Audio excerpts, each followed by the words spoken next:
স্কলারশিপে তারা যেতে পারবে এবং আমাদের পিটি এবং আইএলটিএস এরও ডিসকাউন্ট রয়েছে। ইতালিতে ফুল ফান্ডেড স্কলারশিপ দিচ্ছি, যেখানে স্টুডেন্টকে ভিসা হওয়ার আগে বা পরে কোনো টাকা দিতে হচ্ছে না। আর আমি যেটা দেখতে পাচ্ছি যে জেনুইন স্টুডেন্ট আসছে।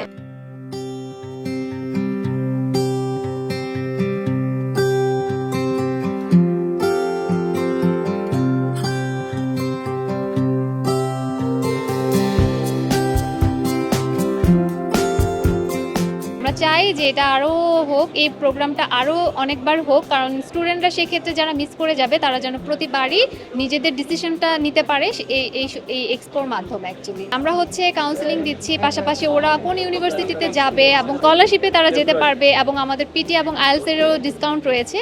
তো আমরা এই ধরনের আমাদের কোর্সগুলো করে থাকি, সেটাও আমরা শেয়ার করছি এবং যারা নিজেরা কোনো কিছু ডিসাইড করতে পারছে না, সকল ধরনের সুযোগ সুবিধা আমরা তাদেরকে গাইড করে থাকি। একই সাথে অনেকগুলো এজেন্সি এখানে আমরা এসেছি এবং সবাদের বেস্ট অফারটা দেওয়ার চেষ্টা করছি। এখান থেকে স্টুডেন্টরা স্কলারশিপ ফেসিলিটি পাচ্ছে এবং আদার্স এজেন্সির সাথে কম্পেয়ার করতে পারছে যে কোন জায়গায় ফেসিলিটিটা ভালো। এবং আমরা বেসিক্যালি এসেছি ঢাকা আইএলটিএস সেন্টার এবং আমাদের এজেন্সিগুলো থেকে। তো আমরা মূলত আইএলটিএস ফোকাস করি, প্লাস এভিয়েশন স্টাডির উপর আমরা কাজ করি। পাশাপাশি আমাদের স্টাডি অ্যাব্রোড প্রোগ্রামগুলো রয়েছে, যেমন আমরা ইউকে, ইউএসএ, অস্ট্রেলিয়া এবং কানাডাতে স্কলারশিপ সহ দিচ্ছি। পাশাপাশি আমরা ইতালিতে ফুল ফান্ডেড স্কলারশিপ দিচ্ছি, যেখানে স্টুডেন্টকে ভিসা হওয়ার আগে বা পরে কোনো টাকা দিতে হচ্ছে না। তো এটা আমাদের একটা এক্সক্লুসিভ অফার চলছে। যারা ইতালিতে যেতে চায়, অনেকেই মনে করে যে ইউকে, ইউএসএ, অস্ট্রেলিয়া, কানাডাতে তো প্রায় 14-15 লাখ টাকা টিউশন ফি বা আদার্স কস্টিংগুলো হয়। সেক্ষেত্রে টিউশন ফি ছাড়া যদি কেউ টপ র্যাঙ্কিং ইউনিভার্সিটিতে পড়তে চায়, আমরা আমাদের এই সেন্টার থেকে আমরা ফুল ফান্ডেড স্কলারশিপ সহ ইতালি অফার করছি, যেখানে কম আইএলটিএস 5.5 ব্যাচেলরে অ্যাপ্লাই করতে পারবে, মাস্টার্সে এমওয়াই দিয়ে অ্যাপ্লাই করতে পারবে। এই ফেসিলিটিগুলো আমরা আমাদের এখান থেকে দিচ্ছি। আমরা গতবারও এই ফেয়ার, এরকম একটা এডুকেশন ফেয়ার অ্যাটেন্ড করেছিলাম, এইবারও গিয়ে অ্যাটেন্ড করেছি। কেন করেছি? কারণ গতবার আমরা বেশ ভালো রেসপন্স পেয়েছি এবং এই জন্য আমরা এইবারও অ্যাটেন্ড করেছি। এবং গতবার এবং এইবারের কম্প্যারিজন যদি আমি করি, গতবার হিউজ স্টুডেন্ট ছিল এবং মোস্ট অফ স্টুডেন্ট ইনফরমেশন নেওয়ার জন্য এসেছিল। আর এইবার আমি স্টুডেন্ট একটু কম পেলেও এবার আমি যেটা দেখতে পাচ্ছি যে জেনুইন স্টুডেন্ট আসছে। সো আমার মনে হয় যে গতবার যারা জেনে গিয়েছে তারা প্রিপারেশন নিয়ে এবার রেডি হয়ে এসেছে।